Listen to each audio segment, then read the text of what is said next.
Hey, what is up? My name is Johnny Hazel. This channel is dedicated to all things powerlifting and strength training.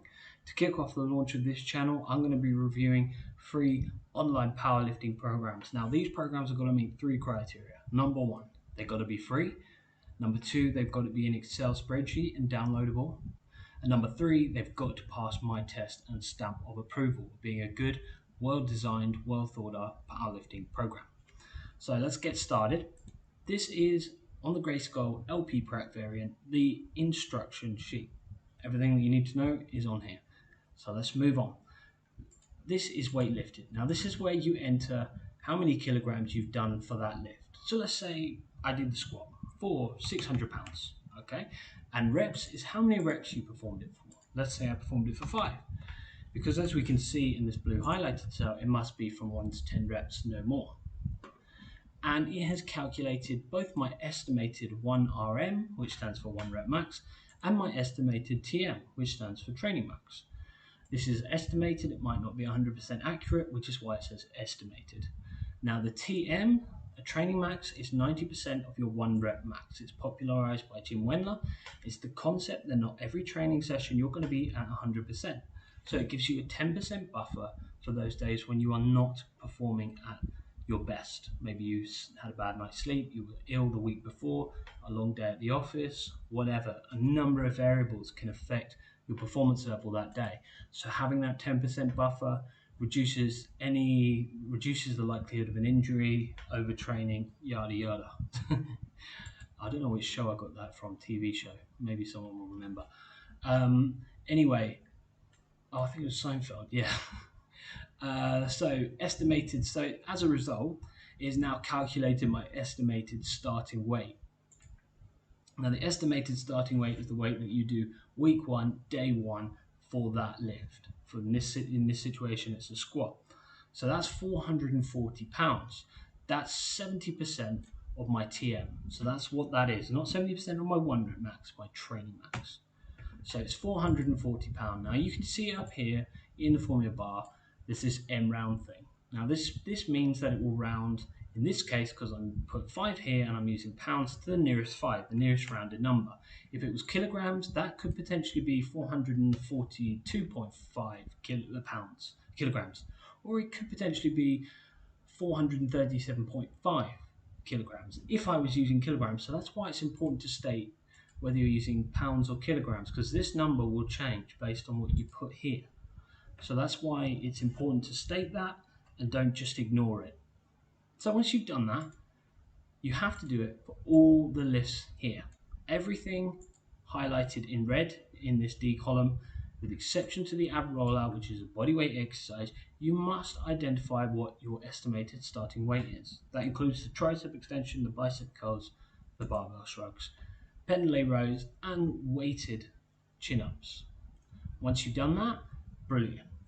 Leave everything else as it is. So this is the increment, this is the target weight, the target reps for each exercise, leave that as it is.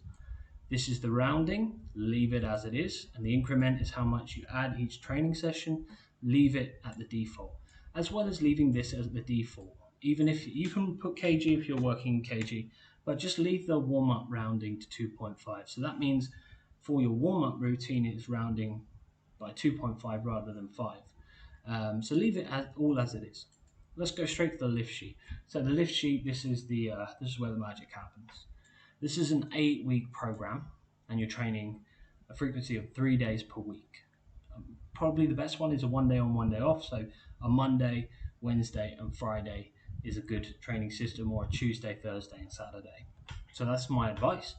Right, let's start with the bench and overhead press. So for all main lifts, you do what they call a warm-up routine, a 5, 4, 3, 2.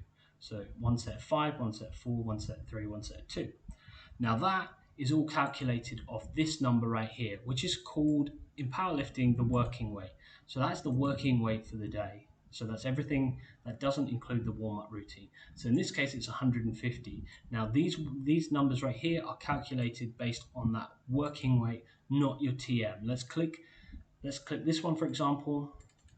You can see it's 70% of F10, which is right here, F10. So it's working off that day's working weight. So you're ramping up, you're warming up to that working weight for the day. Now, you're doing 3 sets of 5, and on the final set, as many reps as possible for that session's working weight of 150 pounds. So we go 5, 5, and on that final set, you do as many reps as possible. If you do fewer than 10 reps, let's say you do 9, between each training session, so here we go, day 1, week 1, bench, day 3, bench, we can see there's been a 2.5 pound increase overload between each training session. But if we do more than 10 reps, it's now changed to a 5 pound increase. That's based on the premise that you can add more weight to the bar. The more reps you do, the more weight you can add to the bar. The stronger you are, the more you can progress by. The fewer reps you do, the less weight you add to the bar each training session. That's the logic behind that. Whether I agree with this as many reps as possible on the on a compound main lift is another video in itself. Whether as many reps as possible belongs in bodybuilding, that's another video in itself. However, my advice for this is focus on your technique and form. Do not focus on volume. Make sure each rep is with correct technique, correct form, and it's a good power lift. Okay, that's the most important thing, not how many reps you do. Okay, you know the minimum is 5, and to be honest with you, the maximum you're really going to be able to do, especially towards the later end of the program when the intensity goes up, is probably 5 to 8 reps anyway. Okay, so week 1, week 3, week 5, and week 7, so the week A, let's call it, we bench twice a week and overhead press once a week. But then week B, which is 2, 4, 6, and 8, you overhead press, OHP stands for overhead press, twice a week. Why? I don't know. This is the first criticism I have of this program.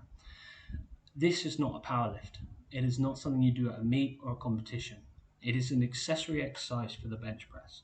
Why are you putting so much energy, stress, and focus on training a lift that you will never do at a competition? It is a good accessory exercise for the bench press. That's it. So my criticism is that lacks in specificity. Way too much energy is being put on the overhead press. My advice, take it out. Do 2 bench press sessions each week for the full 8 weeks, and 1 overhead press session on that second day of the week, and make about 2.5 pound jump each week. For the bench press, you can do 2.5 to 5 pounds. So that's how I would resolve that criticism. With the rows and the chin-ups, same principle. You do 3 sets of 5, the final set as many reps as possible. If you do more than 10, you'll make a 5 pound jump. If you do fewer than 10, you'll make a 2.5 pound jump. That applies for the pendulum rows and the weighted chin-ups. The squat and the deadlift, you squat twice a week, you deadlift once a week. That doesn't change. There is no week A or week B there. And the same principle applies. The first set, you do 5 reps for the squat. Second set, 5. Final set, as many reps as possible. If you do more than 10 reps, you make a 5 pound jump. If you do fewer than 10 reps, you do a 2.5 pound jump each training session. The deadlift, things change. Now this is where my second major criticism of this program lies. You are doing just 1 set of as many reps as possible. You might be able to do 12, but realistically you might be doing just 5 to 8 reps per week each training session. If you are not a complete true novice, meaning you have never done any powerlifting in your life, this is not enough volume nor frequency to create a strength adaptation. No way. Number 1, 5 reps is not enough to improve your technique and form. Practice makes perfect. 5 reps, not enough.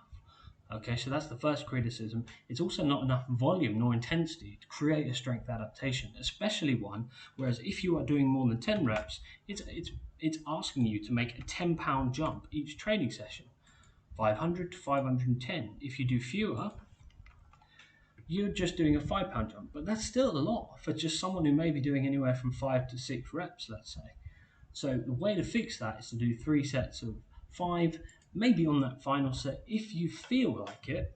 Remember, on the deadlift, do a dead stop set, so not touch and go. If you feel that you can pull 1 or 2 more reps, go for it. If not, don't. So that's how you would fix that issue. And then you've got your tricep extension, your bicep curl. 3 sets of 12, the final set as many reps as possible. This is where the as many reps as possible principle comes into play, because this is hypertrophy training. This is more bodybuilding, isolating a small muscle group, the bicep or the tricep. Now the first set you do 12, no more, no less. Second set you do 12, the final set you do as many reps as possible. Now if you do more than 15 reps, you make a 2.5 pound jump for the next session. If you do anything anywhere, hang on one sec, my keyboard's playing up. If you do anything from, let's say, 10 to 14 reps, you make no jump between each training session. So you do 35 on Monday and you do 35 on Friday. If you do fewer than 10 reps, less than 10 reps, you actually decrease the weight on the bar by 2.5 pounds based on the fact that you were not even able to do the bare minimum amount of weight, meaning it's too heavy for you, meaning you must go backwards and take weight off the bar. Same principle applies for the bicep curl as it does to the tricep. So I must address that before you start the program so you don't get confused. Now the ab rollout is a body weight exercise, so you do 12, and you do as many reps as possible, and it doesn't change any numbers. Now the barbell shrug is an exercise that you need to pay attention to again, because like the tricep and bicep, it varies based on how many reps you do. First set you do 12, second set you do 12, final set, if you do 15 plus reps, you make a 10 pound jump between that session and the next one. If you do anywhere from 10 to 14 reps, you make no progression. You don't overload or add any more weight to the bar between each training session. If you do fewer than 10 reps, you take 10 pounds off the bar for the next training session. So you deload, you reduce the weight by 10 pounds. That's something to be aware of as well, based on the same premise as the tricep and the bicep curl. It's too heavy for you. You must take weight off. So anyway, that is the program explained. I've tried to keep it as short as possible, not to waffle on too long. I give this program 8 out of 10. There are reasons why it did not get 10 out of 10 for me. Number one, the fact that you are varying that overhead press and bench press twice a week. I don't like that, lacks in specificity. The deadlift is absolutely atrocious. 1 set of 5 for as many reps as possible, not enough volume to create strength adaptation or improve your technique. But it is fixable. 3 sets of 5. On the final set, do anywhere from 5 to 8 reps. So there is a solution. However, what I like about this program is, firstly, I like the spreadsheet calculator, the starting weight calculator. I like the setup sheet idea, and I like the main sheet, even though it is a little bit, when you first look at it, a bit overwhelming. Once you break it down, it actually is very simple. I like the fact that you've got a warm-up routine. Not a lot of novice programs include that. That is something that a novice lifter needs to get into the routine of from day one. I like the fact that you're doing weighted chin-ups, because not a lot of powerlifters do chin-ups, let alone weighted chin-ups. I like that you're doing pendulum rows. Brilliant exercise for creating strength and mass in the back. Okay, you're squatting twice a week. Brilliant. That frequency, that volume will help your squat catch up to your deadlift, especially for novice lifters. Brilliant idea. And I like the ab rollout. That's really stands out for me in this assistance exercise section. Strengthening the core is so important. Having a strong core means a stronger bench, squat, and deadlift. So there is no reason not to focus on your core, whether it be planks, ab rollouts, sit-ups, decline, crunches, whatever. These are great exercises for building core strength.